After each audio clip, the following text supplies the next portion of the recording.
जी शैलेश जी बात कर रहे हैं। हाँ सर, नमस्कार, बोल रहा हूँ। नमस्कार नमस्कार शैलेश जी, आपका एक मैसेज मेरे पास आया था। अमूमन लोग ये मैसेज पढ़कर अवॉइड करते हैं बात करने से, मुझे लगा एक बार जी बात सर, करना जी। चाहिए। शैलेश जी, आपने जो मुझे लिखा है मैसेज में, आप उसका एक एक करके आंसर लेना चाहेंगे या आप मुझसे सवाल खुद करेंगे फिर मैं आपको जवाब दूं इसका? क्योंकि सवाल टफ है, मैं टफ क्वेश्चन भी नहीं भागता हूं मैं। आप पहले मुझे थोड़ा बताएंगे कि आप हमारे एसोसिएट थे या कस्टमर थे? सर मैं बताऊं, मैं आपका एसोसिएट नहीं था, मैं आपका एज ए कस्टमर था मैं। अच्छा ठीक ठीक। कहाँ से बिलोंग करते हैं आप? सर मैं बिहार के मुजफ्फरपुर से रहने वाला हूँ। ओके, तो आपने मतलब किस उसमें निवेश किया था हमारे यहाँ पर? सर मैंने आपके बहुत सा मतलब स्कीम में शुरू से मैं शुरुआत बताऊं कि मुझको कुछ लोगों ने बताया कि मतलब आपके बारे में कि यह स्कीम अच्छा है। तो कोई भी सर वट नेचुरल है कि जो चाहता है ज्यादा बेनिफिट मिल जाए बैंक रेट से या और कहीं से, तो उसमें ज्यादा आदमी चाहता है किस सन में निवेश करने के लिए। किस सन में हुआ था? क्षमा करिए, मैं थोड़ा आपको बताना चाहूंगा। आप मेरे को हाँ, एक थोड़ा सा तार्किक आदमी लगे। आपके सवालात चुभते जरूर हैं, लेकिन सवाल के जवाब अगर सही तरीके से कस्टमर को मिल जाए ना, तो कस्टमर की सच्चाई कस्टमर को पता चल जाएगी। ठीक है, सबसे जी पहले तो मैं ये कहना चाहूंगा, किसी भी आरोप प्रत्यारोप या किसी भी सवाल के एवज में एक जवाब मेरा, कि मेरा उद्देश्य इस बात का कतई नहीं है कि किसी के पैसे से, किसी लाइबिलिटी से इनकार कर दे। मेरा उद्देश्य हर एक जी व्यक्ति को उसकी पाई पाई मिलनी चाहिए, बस रास्ता वो चुनना चाहिए जो रास्ता गलत भटक गए हों। गलती हर इंसान से होती है, जी। आपसे भी हो, बिल्कुल बिल्कुल सर। हमसे भी हो सकती है, देवताओं से भी हुई है, महापुरुषों से भी हुई है। ऐसा नहीं, गलती हर एक इंसान से होती है। लेकिन गलती होने का मतलब ये नहीं होता है कि आप उस गलती को एक्सेप्ट ना करें या उसको सुधारने की कोशिश, वो बड़ी गलती होती है। तो आज अगर मैं कोई चीज जी कह रहा हूं, बोलूंगा तो आवाज निकलेगी, आवाज निकलेगी तो बात निकलेगी, बात निकलेगी उसमें सही गलत दोनों चीजें होंगी। जो लोगों को अच्छा लगेगा वो लोग मानेंगे, जो अच्छा नहीं लगेगा उसे लोग कबूल नहीं करेंगे।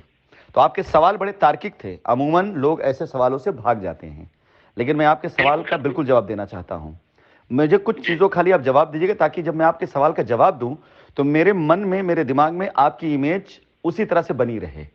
ठीक है? क्योंकि कई लोग जी ऐसे सर। भी होते हैं जो बिल्कुल, जिनका कोई मतलब नहीं शाइन से, फालतू नेतागिरी करने के चक्कर में दुनिया भर की बातें कहते हैं, इनका 1 रुपया नहीं सर निवेश मैं होता। आपको थोड़ा परिचय दे दूं। मेरा कम से कम सर 1 करोड़ रुपया आपके डिफरेंट जो था स्कीम में लगा हुआ है। मैंने 2017 से अमूमन मतलब स्टार्ट करा था। पहले जो आपका था SLP प्रोग्राम था, जिसमें मेरी माताजी के नाम से कुछ पैसे थे, जिसमें हमको मंथली 3 महीना के बाद से कुछ कुछ रेंटल कह लीजिए, इंटरेस्ट कह लीजिए, प्रॉफिट कह लीजिए, आना चालू हुआ था। बिल्कुल वो समय से मिलता गया पैसा।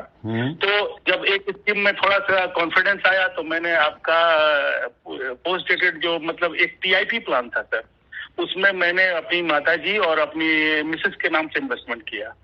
और शैलेश जी, आपके उसमें आपके जो आपके निवेश कराने वाले जो एसोसिएट थे, क्षमा करिए मैं समझ गया आप निवेशक हैं, उनका नाम क्या था? जिन्होंने आपको इस प्लान के बारे में बताया था उनका क्या नाम था? हाँ मैं बताता हूँ सर। एक्चुअली वो भी अपनी पत्नी के नाम से करते थे, मतलब उनका नाम को बहुत ज्यादा नहीं मैं बताता हूँ, लेकिन वो लोग थे आपके जो मनीष जायसवाल था, और ज्ञान प्रकाश उपाध्याय, और एक विवेक मिश्रा। समझ गया, मैं समझ गया, उनके ग्रुप से थे। ठीक। सर सर विवेक मिश्रा भी शायद मेरे ख्याल से वही बिहार मुजफ्फरनगर के ही हैं क्या? शायद नहीं मेरे सर, कोई विवेक मिश्रा आपका रहने वाला अयोध्या का मैं है। समझ गया, समझ गया, समझ संजीव गया। मिश्रा, वो संजीव मिश्रा उसका भाई है। वो अपने माताजी और उसके नाम से वो अपना बिजनेस करते थे लोग। समझ गया, वो विवेक सिंह करके थे। चलिए, आपका टोटल निवेश कितना है? सर मेरा करीब करीब मेरा मूलधन 1.25 करोड़ के लगभग है। 1.25 करोड़। 1 करोड़ समथिंग, 1 करोड़ के लगभग। ये सारा पैसा आपने, ये सारा पैसा आपने कंपनी के बैंक अकाउंट में दिया है या कुछ पैसा आपने एसोसिएट हाँ को सर, दिया? मैं बताता हूँ सर। शुरू के सारे पैसे कंपनी के अकाउंट में ही गए, मतलब UTR के थ्रू या RTGS के थ्रू ऐसे गया है। और लेकिन कुछ पैसा जो लॉयल्टी वाला जो लफड़ा जो विवेक मिश्रा है ना, उसने लॉयल्टी वाला लफड़ा चालू किया। और मैं बताऊं सर कि उसमें भी हमको प्रॉब्लम नजर नहीं आया, क्योंकि उसके बाद रसीदे आपके CRM से जनरेट होता था। मैं चूंकि मैं एक लीगल पर्सन भी हूँ, इसलिए लीगल पर्सन हूँ मैं, मतलब कोर्ट में नहीं हूँ, लेकिन मैं स्टेट में फूड सेफ्टी ऑफिसर हूँ, तो मैं लीगल टर्म समझता हूँ। तो आपके CRM पैनल से सारे रसीदें निकली थी, तो उसमें कहीं उसके लीगलिटी पे कोई शक नहीं था हमको, क्योंकि उसने हमको फेक रसीदें नहीं दी थी। बजाता उसका कस्टमर ID और क्या बोलते हैं OTP वगैरह सब आपके CRM से जनरेट हो रहा था। तो अच्छा, उसके बाद में जो आपको याद होगा सर, आपने एक प्लान चालू करा था जमीन का तासी वगैरह में, कि वो जमीन आप लीजिए और कुछ महीने उसको उसमें पैसे भी आते थे, मतलब कितना 3% या 2%। वो पीसीबी था, पीसीबी था। हाँ PCB, sorry sir, PCB, principal cashback. तो उसमें पैसा आया था, लेकिन उसने अपने लॉयल्टी पॉइंट से या किसी दूसरे कस्टमर को उसने क्या करा कि हमसे कह के पैसे उनके खाते पे डलवा दिए, और उसने उनके चेक से आपकी कंपनी में इन्वेस्टमेंट करके मेरे नाम से उसने दे दिया, और हमको चेक भी मिल गया। मतलब मोटा मोटी सब, हमको कहीं से कोई दिक्कत नजर नहीं आया सर। जी, तो इसी कारण से मैंने इन्वेस्टमेंट करते रहे। लेकिन अब जब धीरे धीरे करके आ रहा है कि लॉयल्टी पॉइंट गलत है, तो मैंने उसको पूछा, मैंने उसको जितने पैसे दिए थे, मेरे पास पूरा सिस्टमेटिक डाटा है, एक एक दिन का मतलब रिकॉर्ड है, कैसे कैसे मैंने पेमेंट करा है। उसको मैंने पूछा, जो विवेक मित्रा, वो तो मोबाइल वगैरह बंद करके बैठा हुआ है, लेकिन उसके भाई के माध्यम से बात हुआ, तो बोला कि शैलेश जी, मैंने तो सारे पैसे जैसा भी था कंपनी के जो प्लान था, उस प्लान में मैंने पैसा डाला था। आपकी बात खत्म हो जाएगी तो मुझे बताइएगा, तब मैं आपके शंकाओं का और आपके सवालों का क्रमवार जवाब दूंगा। आपका सवाल खत्म हो गया या मैं अभी और भी बाकी है कुछ? नहीं सर, बिल्कुल मेरा यही था कि मेरा जो RSLP में था करीब काफी सारा अमाउंट था सर, तो RSLP में भी कुछ रेट मिले हमको। उसके बाद मैं बताऊं सर, मैं कोई गलत नहीं बताऊंगा, मैं लीगल में भी गया। मैंने चेक बाउंसिंग का, जो हमारा चेक बाउंस हुआ, मैंने उसके लिए NIH का मुकदमा करा, और जो आपके लीगल टीम 2019 में बैठते थे, मैं वहां गया था। उन लोगों ने मेरा मामला को कंसीडर करा था थोड़ा सा, लेकिन उस समय आपके वहां गड़बड़ चलने लगा था। उत्तमा मैडम थी, और जो आपके लीगल टीम में जो लोग थे, वो लोग भी निगोशिएट करते थे लोगों का पैसा वगैरह लेने के बाद में ही कुछ पेमेंट वगैरह शेड्यूल करते थे। लेकिन मैंने किसी को 1 रुपया नहीं दिया। मैंने मना कर दिया कि मैंने जब कंपनी को पैसा दिया है, मैंने एसोसिएट को तो पैसा नहीं दिया, मैंने कंपनी को पैसा दिया है, तो हम कंपनी से पैसा लेंगे, एसोसिएट से क्या मतलब है हमको। और उसके बाद कंपनी ने हमको ये भी बात है कि कुछ चेक, आपको याद होगा कि कुछ चेक वहां कंपनी पे डिपॉजिट हो गया, उसका मेरे पास रिसीविंग भी है, तो उसमें से हमको 1 लाख रुपया लीगल, आपका शायद आपने एक लीगल फंड बनाया हुआ था, जिनका लीगल का मामला होता था, उनको कुछ पैसा भेजते थे, तो हमको एक बार 2 लाख, एक बार 1.5 लाख, 3.5 लाख रुपया हमको वापस भी मिला है कंपनी से। कहीं इसमें दो मत नहीं है। लेकिन उसके बाद में सारा कुछ तो बंद ही हो गया। अब है मैं आपके सवालों का जवाब देना शुरू करता हूं, क्योंकि रमजान का महीना चल रहा है और हमारे यहाँ पे अफ्तार का टाइम भी हो रहा है, लेकिन इसलिए आप थोड़ा उसमें जान लें। सबसे पहले मैं आपसे एक बात ये कहना चाहूंगा कि आपने इतनी ढेर सारी जो बातें मुझे बताई, उनमें बात ऑलमोस्ट, जैसे आपने बताया कि लड़कों ने लॉयल्टी पॉइंट और ये सारी चीज़ें में वो आपने बताया, और आपका एक आक्रोश भरा जो मेरे पास आया, वो मैं आपसे एक खाली जिक्र करना चाहूँगा कि महाभारत का युद्ध इसलिए नहीं हुआ था कि दुर्योधन या दुशासन ने कोई गलत काम किया था। महाभारत का युद्ध इसलिए हुआ था, नरसंहार इसलिए हुआ था कि बहुत ढेर सारे ज्ञानी, गुरु, महावीर, शूरवीर बैठे तो उस दरबार में, जहां पर गलत काम को उन्होंने अपनी मूक समर्थन दिया था। समझ गए? अगर उस समय सारे ज्ञानी ध्यानी, जिनको सारा ज्ञान पता हो, जिन्हें लीगल पता हो, अगर वो उस समय पर चुप ना रहे होते, यानी उस सभा के अंदर गुरु द्रोणाचार्य से लेकर, कृपाचार्य से लेकर के जितने आचार्य थे वो मौजूद थे वहां पर, भगवान श्री कृष्ण की उपस्थिति थी वहां पर, कौरव पांडव में बहुत ढेर सारे ज्ञानी वो सब वहां मौजूद थे। वहां पर जब द्रौपदी का अपमान किया गया, तो वहां पर जब सारे लोग चुप रह गए, इस वजह से महाभारत का युद्ध हुआ था। अगर वहां पर ज्ञानी ध्यानी वीर बोले होते ना, तो शायद महाभारत का युद्ध ना होता। मानते हैं, सहमत इस बात से? कई बार अपनी आंखों के सामने होने वाले अत्याचार और अन्याय और गलत कार्य को हम अपने ज्ञान या अपनी जानकारी ना होने के कारण मूक समर्थन दे देते हैं, और बाद में हम उस मूक समर्थन को ये मान लेते हैं कि हमने सही किया, उसको जस्टिफाई करने के लिए सही चीज को गलत और गलत चीज को सही के समर्थन देते रह जाते हैं। लॉयल्टी पॉइंट का मतलब कदापि मैंने ये कभी नहीं कहा है कि अगर आपके पास रसीद लॉयल्टी पॉइंट की है तो वो रसीद मान्य नहीं होगी। मैंने कदापि ये बात कभी नहीं कही है। मैंने ये कहा है कि अगर किसी के पास लॉयल्टी पॉइंट की रसीद है तो रसीद गलत है। क्यों? वो गलती आपको नहीं पता। गलती लॉयल्टी पॉइंट मतलब ये होता था कि जैसे आप कोई एक बैंक लोन ले रहे हैं, ठीक है, तो आपने अपने बैंक लोन को लेने के लिए आपका पता, एड्रेस सब कुछ वेरीफाइड है, लेकिन कोई ना कोई ऐसी गारंटी जरूर रहती कि कल को अगर बाय द वे लोन आपका चुका नहीं तो इस मकान के थ्रू, इस गाड़ी के थ्रू आप उसकी रिकवरी कर लेंगे। लॉयल्टी पॉइंट एक तरह से कस्टमर के लिए, एसोसिएट के लिए उनके किए गए कामों का, चाहे रिवॉर्ड हो चाहे पे आउट हो, वो हुआ करता था। और उन लोगों के लिए कि अगर आप कोई प्लॉट बुक कर रहे हैं तो चलो कोई बात नहीं, आप पे आउट बाद में लेते हैं या अपने साथी किसी का पे आउट ले लेते हैं। मतलब आप वो चीज़ आपको नहीं पता है कि अगर 10 लोग एक ग्रुप में काम कर रहे हैं और 10 लाख रुपए नगद में आ गया और 10 लोगों के पास 1 लाख का पे आउट है, तो 1 लाख का पे आउट इकट्ठा करके लाकर एक जगह खड़ा कर दिया और 10 लाख रुपए कैश में लेकर के और निस्तारण कर दिया। कंपनी चल रही होती है, सिस्टम चल रहा होता है, गारंटी खड़ी रहती है लोगों की, तो वहां पे कोई समस्या, कोई दिक्कत नहीं होती है।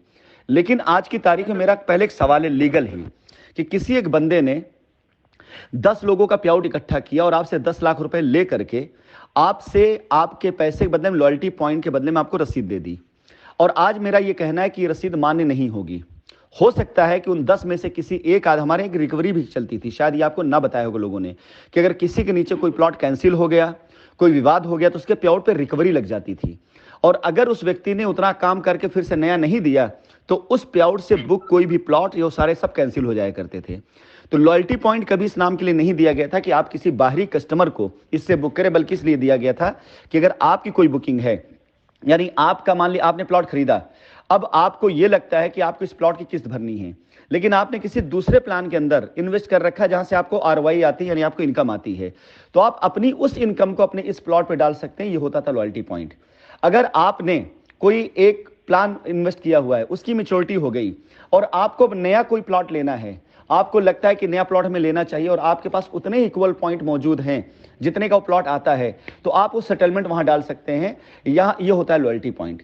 लेकिन यदि किसी व्यक्ति ने, इसको ऐसे लीजिए कि मैंने एक प्लॉट लिया और उसके बाद मैंने प्लॉट कैंसिल कर दिया, मेरा पैसा कंपनी में एक नंबर से गया है, ठीक है, अब मैंने प्लॉट कैंसिल किया, मेरे पास प्लॉट का पैसा भी कंपनी से आया नहीं, मेरे एसोसिएट ने कंपनी से यह कह दिया कि इस प्लॉट को आप कैंसिलेशन मत मारिएगा, आप मुझे लॉयल्टी पॉइंट दे दीजिए, मैं कोई नया कस्टमर लेकर के आता हूं और नए कस्टमर से कैश लेकर के, कस्टमर को जो है वो कैश, जो जिसने, जैसे मैं हूं, मुझे उसने कैश दे दिया और मुझसे कह दिया कि भाई आप किनारे हो जाइए, आपका खत्म मामला, और उसने उस प्लॉट को किसी और को बुक कर दिया, यानी कंपनी से पैसा निकला नहीं और कंपनी में पैसा आया भी नहीं, लेकिन मेरा प्लॉट पर अब नाम किसी और का चढ़ गया, ठीक है। इससे एसोसिएट क्या फायदा हुआ?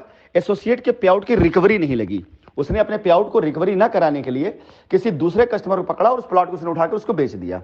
अब आज विवाद आ गया है, मेरा पैसा कंपनी में गया है 1 नंबर से और मुझे मेरा पैसा 2 नंबर से मिल गया है, मैं बाहर हूं और आपने अपना पैसा दिया कैश में किसी को।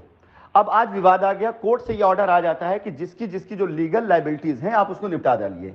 तो मुझे बताइए इस मामले में आपको कैसे कंसीडर किया जाएगा? जब तक आपका एसोसिएट आकर के वो दोनों मिल करके हलफनामा नहीं देंगे कि हाँ मैं ये पैसा प्राप्त कर चुका हूं और इस पैसे की मेरी जिम्मेदारी नहीं बनती, ये पैसा मेरे बिहाफ पे इनको दे दिया जाए, जब तक ये प्रोसेस पूरा नहीं करेंगे तब तक क्या मैं कोई अंतर्यामी हूं जो मैं पकड़ लूं कि भाई इसका पैसा कहां से आया था, किसको आया था? आप लोग इन सारी बातों को पूरी तरीके से नहीं जानते हैं कि लॉयल्टी पॉइंट के पीछे कहानी क्या थी, और कोई गलत कहानी नहीं थी, कोई बुरी कहानी नहीं थी उसके पीछे, सिस्टम चल रहा होता था। तो ये लॉयल्टी पॉइंट 2019 से पहले भी था, 18 में भी था, 17 में भी था, 16 में भी था। 16 से जिन लोगों ने कार्य किया है उन लोगों को 17 में मैच्योरिटी मिली है लॉयल्टी पॉइंट के बिहाफ पर ही, और ऐसे बहुत सारे कार्य हुए हैं। मेरा किसी से यह कहना नहीं है किसी प्रकार से कि साहब आपकी लॉयल्टी पॉइंट कंसीडर ना की जाएगी। मैंने तो अपने शब्दों में यह कहा है कि या तो अपने एसोसिएट से आप बात कर लीजिए, वो आके प्रूव कर दे कि हाँ आपका पैसा कंपनी में आया हुआ है, आपने पैसा एसोसिएट को दिया, एसोसिएट का कहना यह कि मैंने पैसा कंपनी में जमा कर दिया। किस मद में जमा किया? कैश में दिया है, अपने एनईएफटी से दिया है, कैसे आपने दिया एक बार हमें प्रूफ कर दीजिए, एक हलफनामा दे दीजिए, खत्म आपकी जिम्मेदारी। हमने और क्या मांगा है, हमने मुकरा तो नहीं है। अगर एसोसिएट नहीं आता है तो मैंने क्या कहा, अगर वो बदतमीजी करता है तो उसके लिए एक लीगल एक्शन आप जरूर ले लीजिए, क्योंकि कल अगर कंपनी का दरवाजा खुला और कल 100 लोगों की भीड़ में 40 लोग ऐसे निकल आए जिनका पैसा कंपनी में नहीं आया और कंपनी ने मना कर दिया, तो फालतू का एक फिर से नहीं कहानी, एक नया ब्लंडर खड़ा होगा और फिर वो कस्टमर अकेला पड़ जाएगा। आज अगर बाय द वे आपका कस्टमर किसी और के अकाउंट, आपका पैसा किसी और अकाउंट में गया है, आपने उसके खिलाफ में एक चिट्ठी डाल दी, पहले चिट्ठी डालने की आवश्यकता ना पड़े, वो बंदा आकर आपसे बात कर ले, हमसे बात कर ले और बाकायदा उसका रूट दे दे कि भाई साहब देखिए ये पैसा मैंने लिया इनसे और ये पैसा मैंने आपके अकाउंट में अपने उससे दिया, अकाउंट से दिया है, कोई दिक्कत की बात नहीं। एक हलफनामा दे दे, नोटरी कराकर उसको हम कोर्ट में लगा देते हैं कि मिस्टर विवेक का पैसा कंपनी में जो आया था वो पैसा एक्चुअली मिस्टर विवेक के बिहाफ मिस्टर शैलेश को जाना चाहिए। तो मैंने कौन सी गलत चीज कही है? मैंने और कोई बात तो कही नहीं है, इलीगल काम तो है नहीं है। बट मिस्टर शैलेश अगर आज ये काम हम नहीं कराते हैं और मिस्टर विवेक का पैसा कंपनी के बैंक में आया है, तो कल कंपनी किसको जिम्मेदार होगी पैसा देने के लिए? मिस्टर शैलेश या मिस्टर विवेक को? किसको देगी कंपनी पैसा? नहीं तो सर, मेरा मेरा मतलब ये कहना था कि इस तरह के जितने मामलों हो उसके लिए एक अलग सिस्टम आपके पास, अगर बाय द वे कल को कंपनी चलती है या उसमें सेटलमेंट के कुछ प्रक्रियाएं अगर आती है, तो उसमें जो इस तरह के डिस्प्यूटेड मामले हैं उनके लिए एक अलग कॉर्नर बना हो रहा है। एक बात क्या, चलिए आपका सवाल समझ गया, मैं आपको एक सवाल बदले एक सवाल करता हूं। अभी आपने कहा ना कि 2019 में कंपनी ने जो अपनी लीगल टीम बैठाई थी और जब आप लोग वहां जाते गए तो आपके डिस्प्यूट को, आपने मामले को सेटल करने उन्होंने पैसा मांगना शुरू कर दिया। मानते हैं इस बात को? यही ग्रुप था जिस ग्रुप से आप बिलोंग करते, यही ग्रुप था।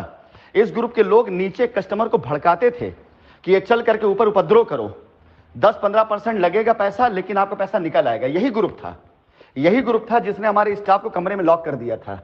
यही ग्रुप था जिसने हमारे फर्स्ट फ्लोर के ऑफिस को लात मार के दरवाजा तोड़ा था उपद्रव कराने के लिए।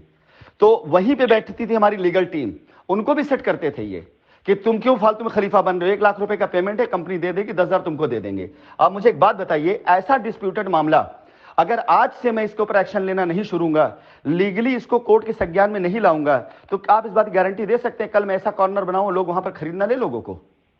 नहीं नहीं, बिल्कुल सर, बिल्कुल। हम तो यही देखा है कि जिसको भी जवाबदेही मिला वही लूटने के ख्याल में लग गया। कोई भी उसमें, इवन तो कि आप चंदा वाला आइटम देख रहे हैं, जो इवन तो कि उसके बाद वाला जो कार्यक्रम है उसमें भी लोग लूट मचा के बैठे हुए हैं, चंदा का पैसा लूट रहे हैं। यानी हर एक जगह पर पता नहीं सर आपने कैसा कंपनी बनाया, एक भी शरीफ आदमी नहीं था, मैक्सिमम लुटेरे के लुटेरे बैठे हुए थे इसमें। आप हमें एक बात बताइए, इतना बड़ा साम्राज्य था, इस पूरे इतने बड़े साम्राज्य को संभालना, आप सर्टिफिकेट लेके तो एंट्री होती नहीं थी ना लोगों की कि हाँ इनसे सर्टिफिकेट की ईमानदार ही बेईमान है, ऐसी एंट्री तो होती नहीं थी। जितनी भी एंट्री होती थी, बताऊं सर मैं आपको, आज देख लीजिए सर, अगर 10 रुपया का मोबाइल का रिचार्ज खत्म होता है तो 10 रुपया खत्म होता है कि बातचीत का आउटगोइंग बंद हो जाता है। सर आपका सिस्टम में मॉनिटरिंग में जरूर कहीं प्रॉब्लम रहा होगा। आप भले आप इस बात मैं बताता हूँ कहाँ हुआ है ना, मुझे अच्छे से मालूम कहाँ हुआ है। नहीं तो आ जाओ यहाँ पर, वहां पे काम नहीं है, आ जाओ, जाके ऊपर दे आओ, रिंगर दे आओ, ठीक है। सिस्टम में कोई ऐसी चीज नहीं थी। 2019 से पहले कभी कंप्लेन सुनाई दी आपको? 2019 में आपके अगले सवाल का जवाब जो आपने इसमें लिखा हुआ है, नेपाल त्रासदी के बाद जब हम 42 दिन तक वहां थे तो उस 42 दिन के अंदर कुछ लोगों ने कंपनी की कुछ जमीनों को प्रेशर दे करके कि हाँ लोग परेशान कर रहे हैं, ये कर रहे हैं, वो कर रहे हैं। ये जमीन थी दुर्गापुर की, कलकत्ता उसमें आती थी, उस जमीन को लिखवा लिया। शिवान की जमीन थी वो लिखवा लिया। पटना की प्राइम लोकेशन जमीन पर लोगों ने नजर गड़ा दी। आगे की जमीनें जिन लोगों ने दिलवाया था, लैंड मैनेजर, बाकी दलालों ने मिलकर वहां पर नोटिंग करना शुरू कर दिया। इसके अलावा पटना के अंदर नौबतपुर में जमीन थी, नौबतपुर के साथ साथ हमारी जमीन बेटा में थी। ये सब बड़ी प्राइम लोकेशन जमीनें थी। इतनी जमीन की लूट के चक्कर में एक संगठन बनाया गया। उस संगठन में 4 से 6 लोग, 7 लोग सम्मिलित किए गए कि ऐसा करिए कि एक प्रोजेक्ट अपने नाम पे लिखा लीजिए। और इन चीजों को मेरे पास प्रपोजल तौर पे दिया गया कि हिंदुस्तान के अंदर जिस तरह का माहौल आज चल रहा है, इस माहौल में यहाँ पर FIR वगैरह हो रही हैं, आप अगर तुरंत आ जाएंगे तो पता नहीं क्या दुर्घटना घट जाए, पता नहीं क्या चीजें हो जाएं, इसलिए वक्ती तौर के लिए आप हट जाइए, हम आपसे मिलने के लिए वहां पर आएंगे। अब मुझे एक बात बताइए, 42 दिन तक कोई व्यक्ति पुलिस कस्टडी में रहा हो, दुनिया से कटा रहा हो, पूरा कानून देखा हो, तो वो क्या करेगा? मुझे सवाल जवाब दीजिए आप। वो बाहर निकलते उसको ये, सही बात है, लेकिन सर उसी समय जो है ना ठीक से कमबैक की जरूरत था सर, उस समय ही। अब सुनिए तो ना, कमबैक हुआ, सुन तो लीजिए।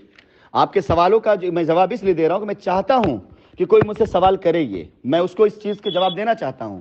कमबैक करने के लिए ही तकरीबन हिंदुस्तान से 700 से ज्यादा लोगों को टिकट वगैरह देकर बुलवाया गया था हिंदुस्तान से दुबई में। 3 दिनों तक 5 सेशन में मीटिंग करी गई।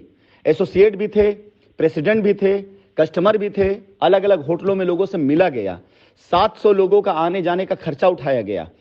25% उस समय के हर बिजनेस से 15% कमीशन दिया गया कि अपनी टीम के लोगों को पालो, 6 माह तक आपको पे आउट नहीं मिलेगा, ये जो काम होगा इसी से आपको अपनी टीम को पालना पड़ेगा। और 25% कहा गया कि अगर आपके कोई कस्टमर आपके लिए बर्निंग बन रहे हैं, उन बर्निंग कस्टमर को 25% कंपनी छोड़ेगी, इससे आप उनको सेटल करिएगा। कोई भी होने वाले बिजनेस का 40% कंपनी उसी समय छोड़ देती थी और सारे बैंक अकाउंट प्रेसिडेंट के हवाले कर दिए गए थे। आपको शायद ये बात पता हो सकता है, ना पता हो, अगर आप किसी एसोसिएट से पूछेंगे तो उतना भी इंटरनल चूंकि मैटर से हमको उतना लेना देना, बाकायदा एक प्रेसिडेंट को बैंक अकाउंट दे दिए गए थे कंपनी के, उसका कंट्रोल दे दिया गया था कि उसमें आने वाला जो भी पैसा होगा उस पैसे का 40% का मालिक आप बनेंगे, 25% कस्टमर की लायबिलिटी के लिए और 15% बाकी चीजों के लिए। हमारे पास 1000 लोग थे। अगर 1000 लोगों ने, मिनिमम बात कर रहा हूं, लोग तो करोड़ों में लाखों में थे, उन 1000 लोगों ने मात्र सिर्फ छोटा छोटा काम भी किया होता इस मामले में ना, कि हाँ कंपनी तरफ लग निकालने के लिए, कंपनी के लिए तो किसी का औकात नहीं थी, कंपनी रोक सकता था। लेकिन 140 करोड़ रुपए का फंड 2019 के महीने, उसमें जब से मैं आया हूं उसके बाद से बात कर रहा हूं, 140 करोड़ रुपए का फंड देने के बाद लाखों रुपए, करोड़ रुपए देकर जमीनें रजिस्ट्री कराई गई। न जाने कितनी जमीन रजिस्ट्री करने के बाद भी लोगों ने खेला क्यों किया? क्योंकि लोगों की नजरें जमीनों पर गड़ गई थी। पटना से आवाज आ रही है कि यह जमीन लिखवाने के लिए बात कर रहे हैं, कलकत्ता से आवाज आ रही है, मिर्जापुर से आवाज आ रही है, प्रयागराज से आवाज आ रही है। हर वो जमीन जहां पर कई करोड़ रुपए का एडवांस पड़ा हुआ था, 1-2 करोड़ नहीं, 10-10 करोड़ का एडवांस किसी भी जमीन में उससे कम का एडवांस नहीं होगा। हर वो जमीन जहां पर करोड़ रुपए का लैंड बैंक था, 5000 रजिस्ट्रियां हम लोगों ने करी 2019 से लेकर इसके बीच में, जो अभी निरस्त हो रही हैं। अगर एक प्लॉट की कीमत आप सिर्फ मात्र 5 लाख भी रख लें तो 5000 रजिस्ट्रियां 250 करोड़ का माल होता ही है। किसकी नीयत नहीं पलट जाएगी वहां पर? किसे नहीं लगेगा कि हाँ इन लोगों को बिल्कुल किनारे कर दिया जाए? और जमीन में पैसा इतना था कि लोगों का नियत बदलने में देर नहीं लगा है। बिल्कुल अभी आपको बता दूं वास्तविकता, मुजफ्फरपुर में मुझसे यह कह करके जमीन के ऊपर काम करने की परमिशन मांगी गई कि जितनी भी लायबिलिटी मुजफ्फरपुर की होगी वो पूरी पूरी लायबिलिटी, एक पूरा ग्रुप जिसने जिम्मेदारी ली कि हम अपनी टीम पूरी लायबिलिटी खत्म कर लेंगे। वहां पर अपना पैसा भी पड़ा था, जमीन की रजिस्ट्री भी थी, उनको दे दिया गया, करोड़ों रुपए इकट्ठा किया गया और इकट्ठा करके वो करोड़ों रुपए वहां पर कस्टमर से पैसा ले करके ये वादा किया गया था कि प्रोजेक्ट को आगे बढ़ाएंगे। ना तो हमको एक रजिस्ट्री डिटेल दी गई, ना हमको वहां पे किसान को दिया गया पैसा डिटेल दिया गया, और करोड़ों रुपए की जमीन को पानी पानी कर देने के बाद आज भी वहां पे लोग रो रहे हैं कि हमारी लायबिलिटी खड़ी है, हमारी लायबिलिटी भी उतरी नहीं है।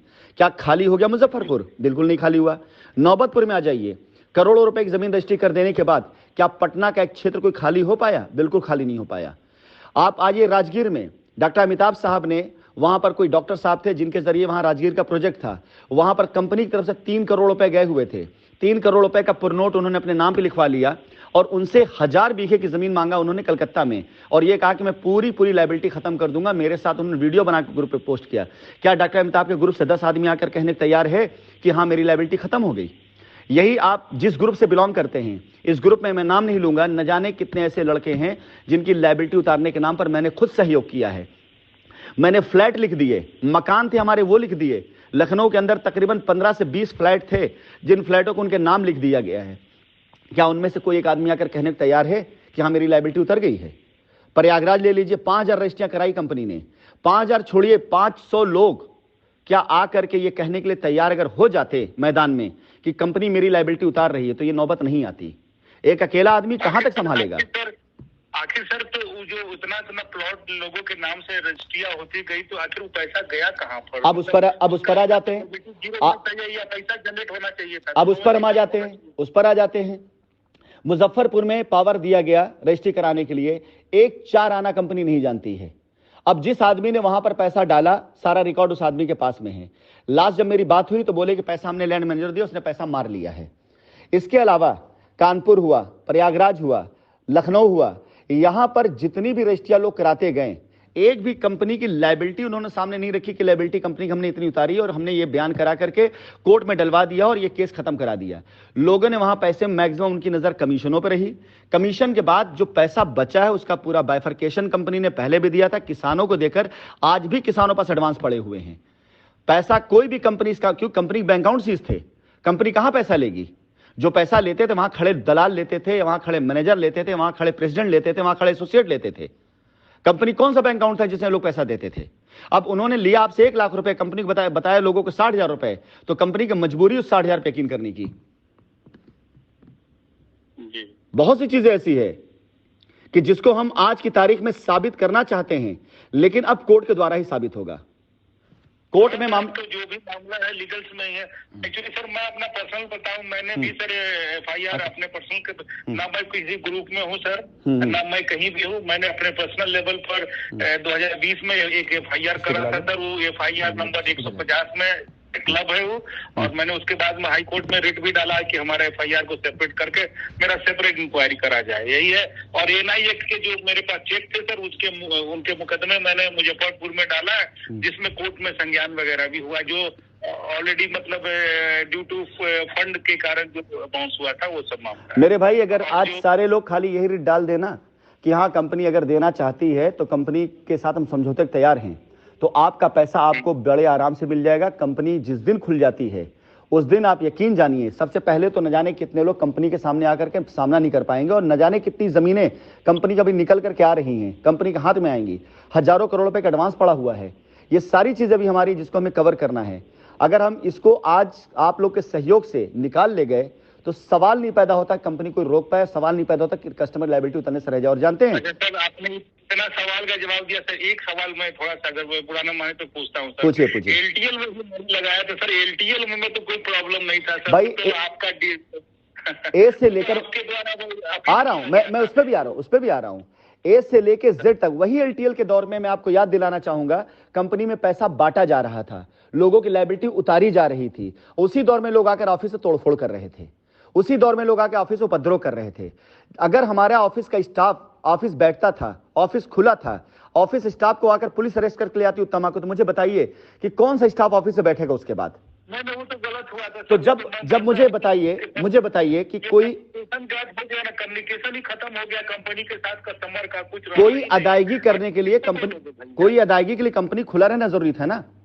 कंपनी खुली रही तभी तो, अगर कंपनी का दरवाजा खुलता तो आप खुला रहता तो उसके दरवाजे पे जाके हम भी बोलते कि मेरा भी मामला आप सुनिए। डेफिनेटली बचा ही नहीं। जब बचा ही नहीं, जब पता चला कि वहां पर सुबह से लेकर शाम तक वहां पर इस तरह के ब्रोकर आने शुरू हो गए, ऐसे दलाल आने शुरू हो गए, मीडिया को लेकर आने शुरू हो गए, जिन लोगों ने वहां के पानी पिया था, जिन्होंने वहां का नमक खाया था, वही वहां पर आकर के उल्टी से हरकत करने लग गए। तो मुझे बताइए, हमारे आप बीच की कम्युनिकेशन ऑफिस ही तो था ना।